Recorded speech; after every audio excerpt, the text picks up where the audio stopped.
কোন ক্যাম্পাসে ছাত্র দলের এজ স্ট্রাকচারটা কত সভাপতির, দেখবেন কোনোটাই 35-40-এর নিচে না। ছেলে মেয়ে হয়ে গিয়েছে, একবারে চুল পেকে গিয়েছে, কিন্তু তারা এখনো পর্যন্ত ওই বিশ্ববিদ্যালয়ে ওই মহানগর সভাপতি হয়ে বসে আছে। এটা নিয়ে কিন্তু যারা ছাত্র দলের নেতারা আছেন তারা কিন্তু অভিযোগ তুলে থাকেন যে আপনাদের বট বাহিনী, তারা তাদের ভাষায় আপনাদের বট বাহিনীর কাজটাই হচ্ছে তাদের বয়স নিয়ে প্রশ্ন করা। তো আসলেই কি আপনাদের বট বাহিনী তাদের বয়স নিয়ে কি রাজনীতি করে? আপনার কাছে যদি বলি, আপনার এখন বয়স কত, বা ছাত্র দলের আগামী দিনে যারা নেতৃত্বে আসবেন বা এখন যারা নেতৃত্বে আছেন তাদের বয়সের সাথে আপনার বয়সের কি পার্থক্য আছে? আপনাদের বয়স নিয়ে কেন প্রশ্ন তোলা হয় না? দেখেন, আমি জিনিসটা হচ্ছে টু দা পয়েন্টে কথা, একজন ধরে ধরে কথা বলাটা সমীচীন হবে না এখানে, এবং সেটা আসলে রাজনৈতিক কালচারের সাথেও যাবে না। আমি টোটাল স্ট্রাকচারের ব্যাপারগুলো বলছি, স্ট্রাকচারটা কেমন হওয়া উচিত।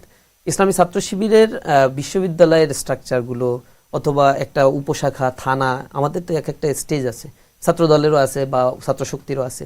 এই এজের স্ট্রাকচারটা আপনারা দেখলে এটা সহজেই বুঝতে পারবেন।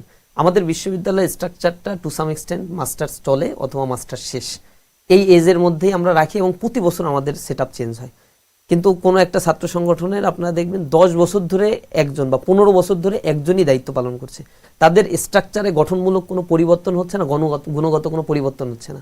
ছাত্র রাজনীতির ওই পরিবর্তনের জায়গাটা আমি বলছি, আমি টু দ্য পয়েন্টে কোনো ব্যক্তির এজ স্ট্রাকচার নিয়ে কথা বলছি না। এখন ইসলামী ছাত্র শিবির ক্যাডার ভিত্তিক ছাত্র সংগঠন, এই ছাত্র সংগঠন হচ্ছে হঠাৎ করে কোনো নেতার সিগনেচারে রাতের অন্ধকারে কেন্দ্রীয় সভাপতি নির্বাচিত হয় না। ছাত্রলীগ বা অন্য কোনো ছাত্র সংগঠনের ক্ষেত্রে দেখবেন তাদের মূল দল কাউন্সিল করে একটা সিদ্ধান্ত নিল, পরবর্তীতে প্রেসিডেন্ট কে হবে, তো রাতের বেলায় সিগনেচার করে দিল। সে কি হইতে পারে, একটা হলের পাঠচক্র বিষয়ক সম্পাদক, সে তাদের কেন্দ্রীয় সভাপতি হয়ে যেতে পারে। ইসলামী ছাত্র শিবির ক্যাডার ভিত্তিক হওয়ার কারণে এটার কোনো স্কোপই নাই। আমাদের একেবারে উপশাখা থেকে কাজ করতে করতে করতে করতে উপরের দিকে উঠে, এবং এটা একেবারে সুনির্দিষ্ট একটা প্রক্রিয়ার মধ্যে দিয়ে হয়।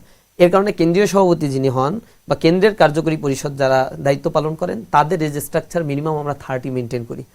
এটা আমি থেকে শুরু করে নিচের দিকে এই স্ট্রাকচার ন্যূনতম মেনটেন করা হয়, এবং এই সংখ্যাটা হচ্ছে আমাদের হাতে গোনা 30 থেকে 35 জন।